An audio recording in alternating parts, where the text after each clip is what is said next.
Bonjour à toutes et à tous et bienvenue pour une nouvelle vidéo. Aujourd'hui on va parler de l'axe hypothalamo-hypophysaire qui est un acteur clé et important dans le système endocrinien. Donc dans cette vidéo vous saurez tout sur cet axe qui est extrêmement important, sur ses fonctionnements et ses rôles importants.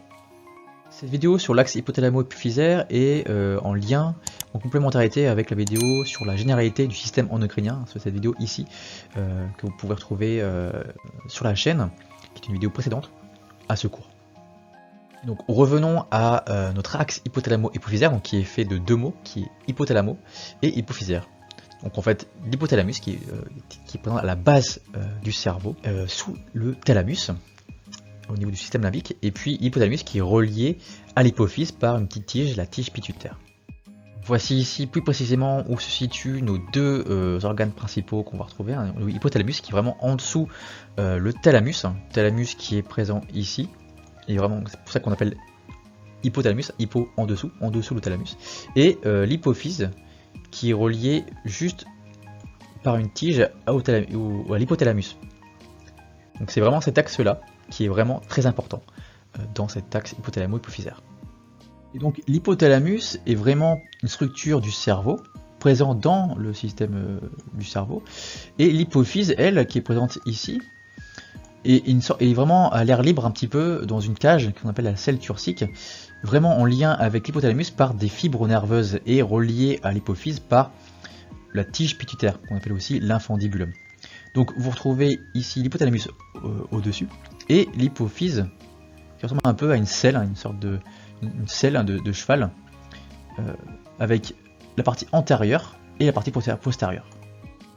Alors, l'axe hypothalamo-hypophysaire est un système de régulation majeur du corps humain, intégrant le système nerveux et aussi le système endocrinien. Cet axe permet de coordonner des fonctions vitales comme la croissance, la reproduction, le métabolisme ou encore la réponse au stress. Allons un peu plus en profondeur. Eh bien, l'hypothalamus, c'est quoi? C'est situé à la base du cerveau, juste au-dessus de l'hypophyse et en dessous du thalamus. C'est une structure du système nerveux central qui agit comme un chef d'orchestre endocrinien. Il produit des neurohormones, des petites hormones présentes pour le cerveau, et qui régulent l'hypophyse et d'autres fonctions corporelles. Les rôles principaux de l'hypothalamus est de maintenir l'homéostasie, l'équilibre du corps avec la température, la faim, la soif, le rythme circadien, c'est lui qui gère tout ça, afin de libérer des hormones hypothalamiques qui agissent sur l'hypophyse pour contrôler les glandes périphériques. Donc l'hypothalamus va produire des hormones à l'hypophyse, et l'hypophyse va produire des hormones aussi. Et l'hypothalamus produit alors des hormones. Les hormones, par exemple, la CRH, la corticotropine releasing hormone, qui va venir stimuler l'ACTH de l'hypophyse. L'hypothalamus produit aussi également la TRH, thyrotropine releasing hormone, qui va venir stimuler la TSH, hormone de l'hypophyse. Il va aussi être à l'origine de la GnRH, gonadotropine releasing hormone, qui va venir stimuler la FSH et la LH, qui est sexuelle, de l'hypophyse, et la GRH qui va venir stimuler l'hormone de croissance. Ça, c'est les hormones stimulatrices, et on a aussi les hormones inhibitrices, comme la somatostatine et la dopamine. Toutes ces hormones vont venir agir sur l'hypophyse et qui vont être à l'origine de différents métabolismes de l'hypophyse. Passe maintenant à l'hypophyse. L'hypophyse est une petite glande endocrine située dans une cavité osseuse qui s'appelle la selle turcique, sous l'hypothalamus. Elle est reliée à l'hypothalamus par la tige pituitaire, par une sorte de petite corde. Cette structure de l'hypophyse est à deux parties principales. C'est l'adénohypophyse, qui est l'antéhypophyse, qui est la partie antérieure, et la neurohypophyse, la partie postérieure, qui est reliée directement à l'hypothalamus. Je vous remets ici le schéma en grand pour bien comprendre. On a l'hypothalamus au-dessus, qui relié à la tige pituitaire est relié à l'hypophyse avec la partie antérieure de l'hypophyse et la partie postérieure de l'hypophyse. Important à savoir, c'est qu'il n'y a pas de connexion nerveuse directe entre le lobe antérieur et le lobe postérieur de l'hypophyse.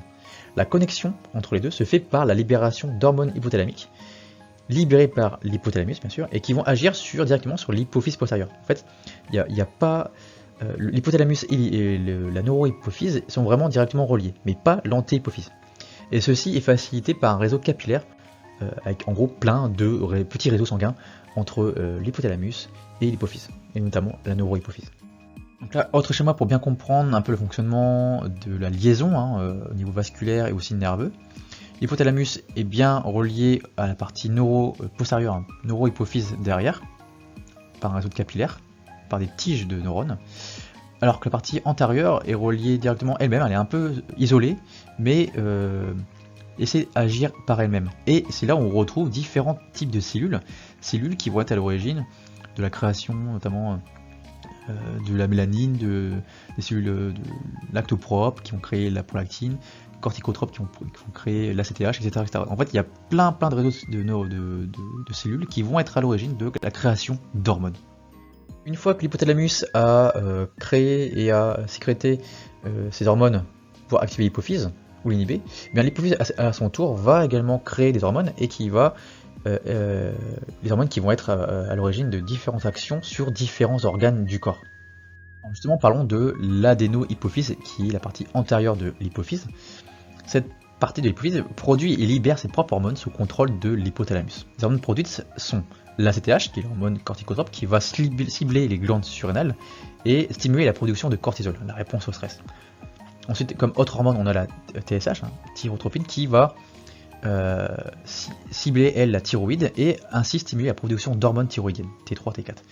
Il y a aussi l'hormone de croissance qui va cibler les os, les muscles, les foies, mais aussi d'autres parties du corps pour stimuler la croissance et la régénération cellulaire. On a aussi la création de prolactine qui va aller notamment dans les glandes mammaires par exemple pour stimuler la production de lait après l'accouchement. Et puis on a les FSH et LH qui vont cibler eux les ovaires et les testicules, mais pas que, et régulent la reproduction, notamment l'ovulation et la spermatogénèse. Donc l'adéno-hypophyse produit 75% des hormones hypophysaires. C'est énorme. Parlons concrètement des différentes hormones produites. On a, si l'hypothalamus produit du CRH à l'hypophyse, l'hypophyse va créer de l'ACTH, l'ACTH qui est l'hormone adrénocorticotrophine. Elle fait 39 acides aminés. Sa sécrétion est pulsatile, elle suit un rythme circadien avec un pic de sécrétion beaucoup plus important le matin. Elle va venir stimuler les zones des glandes surrénaliennes, réticulées, fasciculées du cortex des glandes surrénaliennes, et va stimuler la libération de cortisol.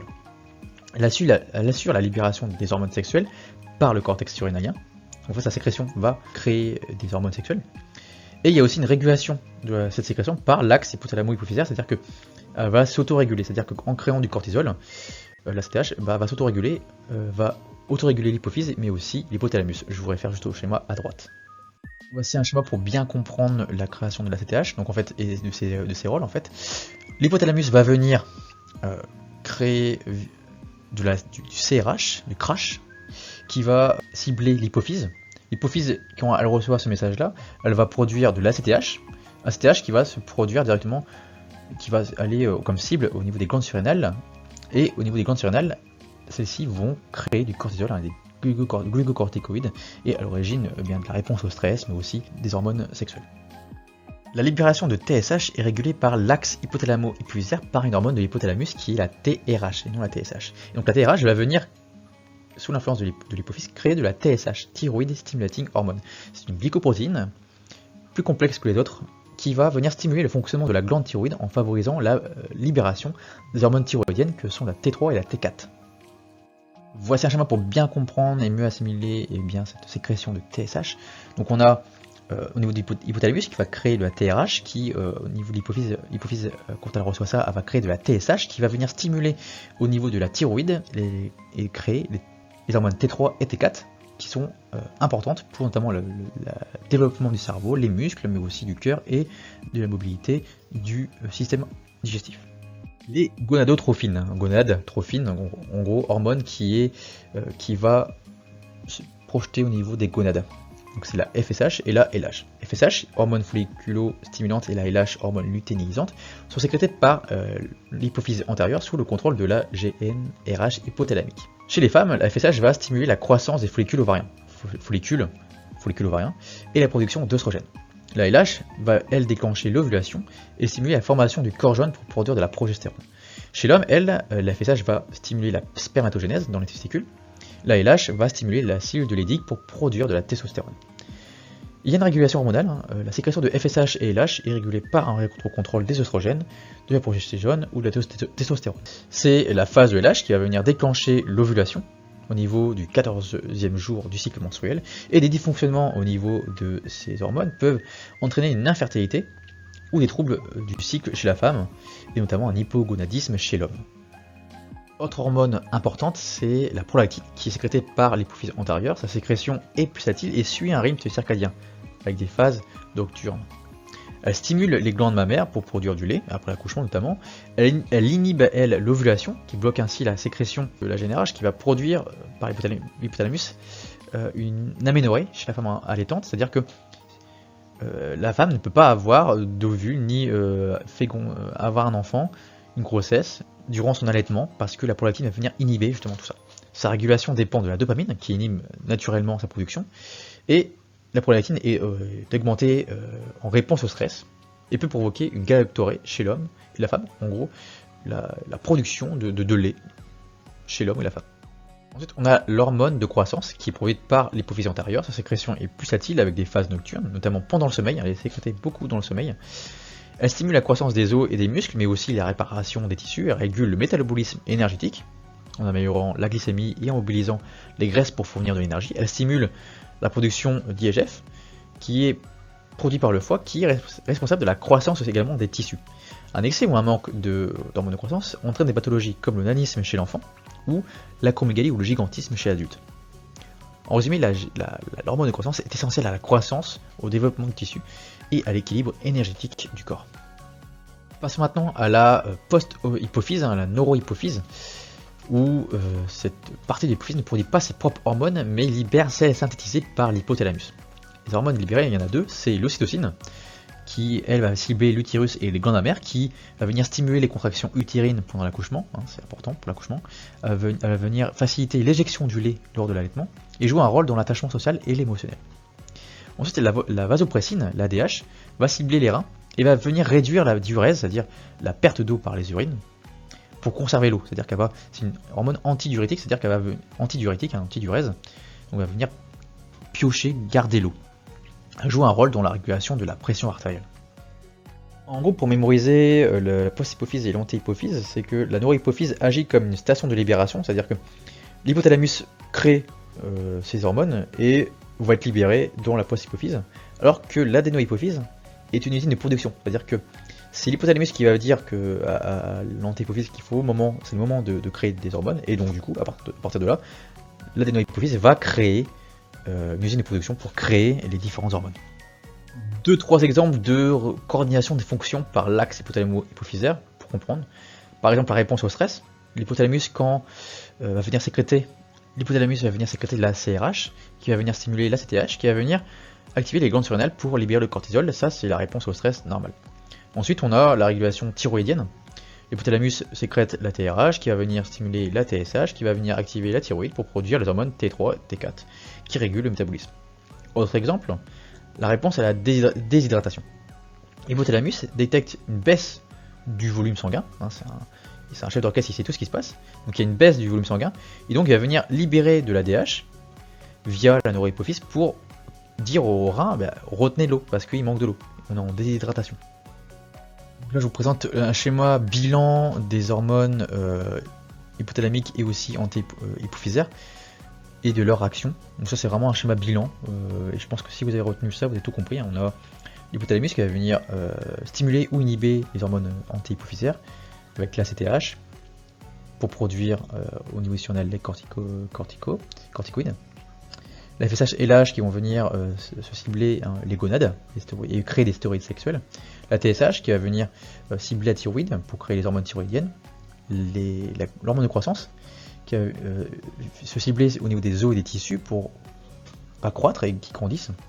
Et puis PRL au niveau de la prolactine qui va cibler le sein pour la lactation. Autre schéma bilan pour bien comprendre avec en prime les deux autres neurohormones, l'ADH et l'ocytocine. L'axe hypothalamo-hypophysaire est un véritable chef d'orchestre endocrinien qui coordonne les réponses du corps pour maintenir son équilibre face aux défis internes et externes. Il a un rôle très important dans le fonctionnement du corps. Alors ça y est, la vidéo est enfin terminée, j'espère qu'elle vous aura plu, j'espère que maintenant que vous connaissez tout sur l'axe hypothalamo-hypophysaire, vous connaissez tout maintenant dessus, donc n'hésitez pas à vous abonner et à mettre un petit commentaire si vous voulez approfondir un peu et si vous avez des questions sur cette vidéo. Donc n'hésitez pas à me dire ça en commentaire et mettre un petit pouce bleu si vous avez aimé et appris des choses dans cette vidéo. Donc on se dit à très vite pour de nouvelles vidéos. Allez, ciao!